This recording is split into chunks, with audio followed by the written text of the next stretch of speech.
আজকে একটা রেসিপি নিয়ে আসলাম চিংড়ি মাছের দো পেঁয়াজা। কড়াইতে তেল দিলাম, চিংড়ি মাছগুলো ভেজে নিলাম। এইভাবে ভেজে নেব, হয়ে গেছে তুলে নেব। তেলের মধ্যে দিয়ে দেবো আলুটাকে লাল লাল করে ঢেকে ঢেকে ভেজে নেব। দিয়ে দেবো নুন হলুদ, দিয়ে এটাকে লাল লাল করে ভাজবো।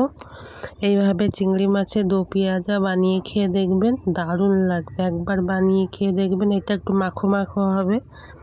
দিয়ে দিলাম হলুদ, নিয়ে গিয়ে নাড়িয়ে নেবো। এমনভাবে ভাজবো যাতে আমার বেশিটা এখানেই ভাজা হয়ে যায়। হয়ে গেছে, তুলে নেব। কড়াইতে তেল দিয়ে দিয়েছি, দিয়ে দিলাম গোটা এলাচ, দারচিনি, শুকনো লঙ্কা, জিরে ফোড়ন, জিরে আছে।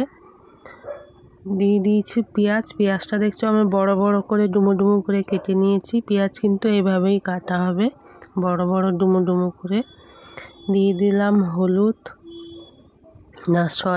নুন দিয়ে দিলাম, পেঁয়াজটা যাতে মজে যায়। তো এইভাবে করে ভেজে নেব। আদা রসুন বাটা দিয়ে দিলাম, দিয়ে এইভাবে ভাজবো।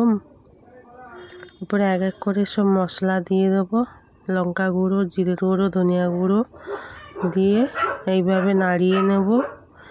এইভাবে একবার বানিয়ে খেয়ে দেখবেন, দারুণ লাগে। টমেটো কুচি, কাঁচা লঙ্কা দিয়ে দেবো, দিয়ে ভালো করে নাড়াবো।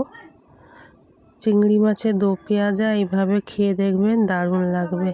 চ্যানেলটা ভালো লাগলে সাবস্ক্রাইব করে দেবেন।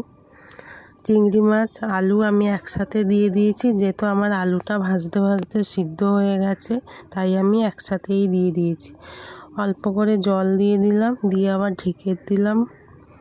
এইবারে একটু জল দিয়ে দেবো, দিয়ে ঢেকে দিয়েছি। ঢাকনাটা খুললাম, হয়ে গেছে চিংড়ি মাছের দো পেঁয়াজা। দিয়ে দিলাম ধনিয়া পাতা, গরম মশলা, চিনি দিয়ে দিয়েছি এর মধ্যে। আপনারা নুন